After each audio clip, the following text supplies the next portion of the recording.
We are live. Adam, how are you doing? I am doing good, but I do have a question for you. Hey, hit me out. Let's go. Are you a baseball guy? This is not my question. Are you a baseball guy?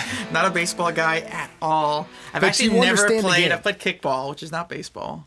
No, it's definitely not baseball. I'm bad at kickball, so if I played baseball, I'm imagining I'd be terrible. Well, like no contact. So if you were a baseball fan, this would be a baseball reference. But since you're a huge kickball fan, this would be more of a kickball reference to you. Okay, sure. I'm not a kickball fan. I'm saying I'm bad at kickball, which means by transitive or whatever property, I'm terrible at baseball.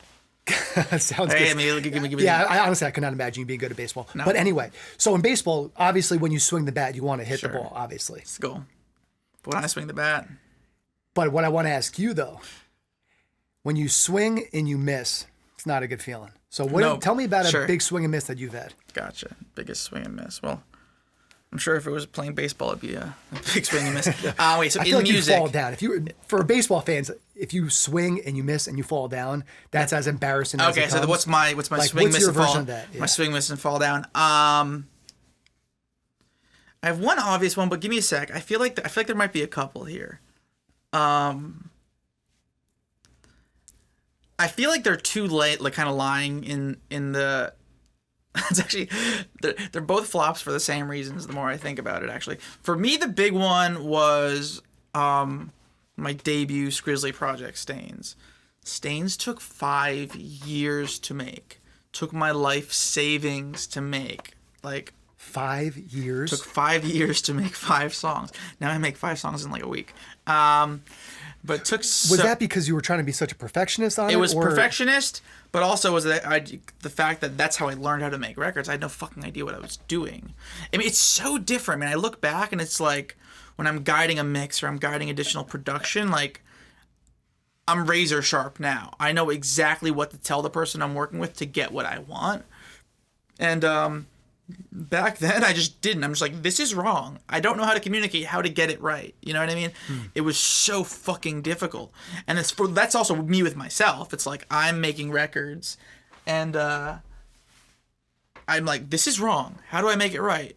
Also, I wasn't a good singer. I didn't even fucking sing at the time. So I was like re-recording it over and over again to get it sound right. I'm like, this doesn't sound. It sounds great now. All right, time out. When you say you didn't know how to sing, I didn't really start singing until I was like in my 20s.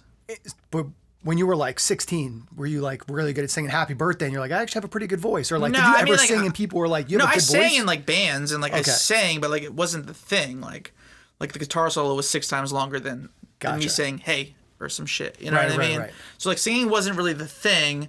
And at that point in my life, I really wanted to pursue production, but I just kind of stumbled in the fact that my voice sounded good over my production. Whatever. But in short, there was just so much effort put into it. And then I brought so many people on to help me. And it created essentially even after it was released, it created such a huge industry buzz, where I got like a massive record deal and all this stuff happened. But the truth of the matter is when it came, like, I always make the end, like, I don't have my phone on, it's charging over there, but like, I get more streams probably in 2 minutes than I got the first 2 years. It's like insane. You know what I mean?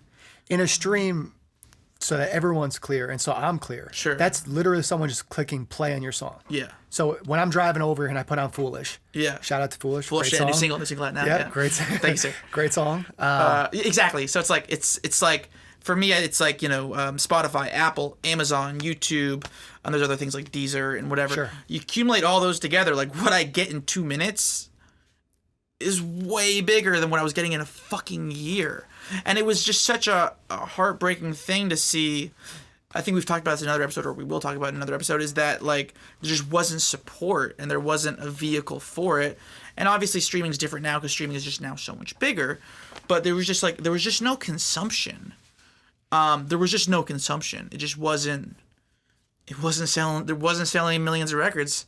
I sure as hell wanted it to go platinum, but it didn't. You know what I mean? So was the disappointment more of like you put all this time into it, all this money in it, you got people involved into it. I'm sure like your family. But also then the buzz was so big. The industry, right. I've never had industry buzz like that ever since. It was such a big buzz around this revolutionary sound, and then commercially, what did it amount to? And literally nothing. And was it the fact that Like, was it getting picked up by radio stations or no? by any? It wasn't doing anything. Nothing. Like remember like my A&R at Atlantic saying like it's about a release like so just look up who's posting it and then make relationships with those people. I'm talking like him, and I'm like bro, you don't get it. Nobody's posting it. Right. Like you're missing the point. Like. Is crickets. Like, did anyone give you negative feedback as like it's not working because of this? No, that was the main fucking issue. So nobody was even like, hey, sorry man, but like we don't like that you sound like this. No. Or this doesn't I remember one well. of the heads, and I don't even know why we played it to the head of Urban, because we thought like someone played this tipping point for the head of Urban at Spotify, and he's like, I tasted the soup. I don't like the soup. First of all, it's the wrong person to be playing it for. Second of all, what don't you like about the soup? He's like, just don't like the soup. He had some like soup analogy, and I was like, it's kind of a fire analogy. That is kind of cool. It's like I don't need to eat the whole soup to know I don't like the soup. It's true, honestly. That is. I'm like, okay, more power to you. I mean, since then the record's gone on to do its thing, but yeah, I think that was an interesting one, and then. Fast forward a couple years, I released another EP. It just goes to show I shouldn't be making EPs. And like, what is an EP? It's like 4 or 5 songs. So basically a short album? Small album. You drop it all at once. And I made a concept album, the Atlantic City EP, which like my fans love and I love. I think it's awesome. I play the whole thing live all the time, all the way through. We did it in Boston all the time. All the time. I think we did it in Boston regularly before it was out. We had that EP CD in my Boston apartment forever. That's fire. It just was sitting right on our main area in the living room. But I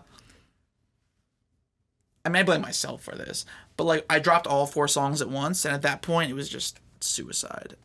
But since then, like, Motel Room has really blown up. Like, a lot of the stuff has really, like, it was just suicide. I should have been dropping 1 song at a time, and I didn't do that. So that was a huge swing and a miss.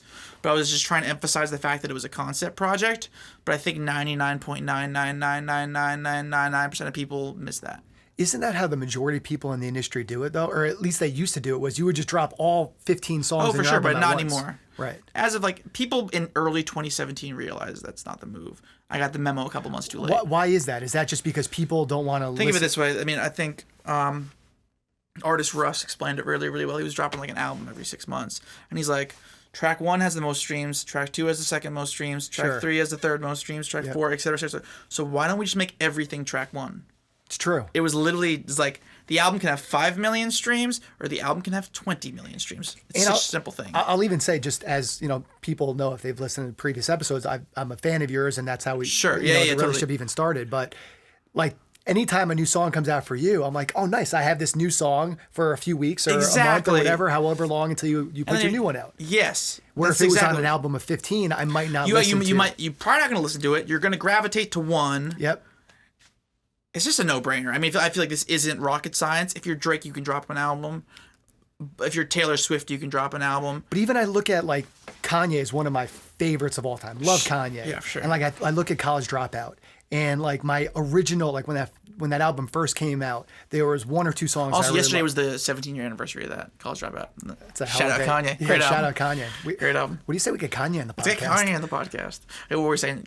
But yeah, like, but then as time goes on, now you start to learn about new songs on the album that you never really gave the time of day to then. Where if they did come out one at a time, you have an opportunity to really like get to know each song. Vetting process, yeah. It's a really good point. So, I think I learned a lot about not dropping EPs. I think that's what I learned. Right. But I think it was also like, I mean, the issue with Stains. Well, it's so funny how it works, and I feel like this is the rise. So I think this is actually a testament to the rise. At these points, I would say there's 0%, there's 100%. 100% means you're the biggest artist on earth or whatever, selling a zillion records. Like at 0%, the issue was Stains wasn't a rock album, it wasn't a pop album, it wasn't a hip hop album, it wasn't a country album. It wasn't any of those things. So because of that, it got 0 love. Fast forward a couple years later, same thing kind of went for, I think we remember the guy Interscope, he was just like, this is really, really good, but what is it?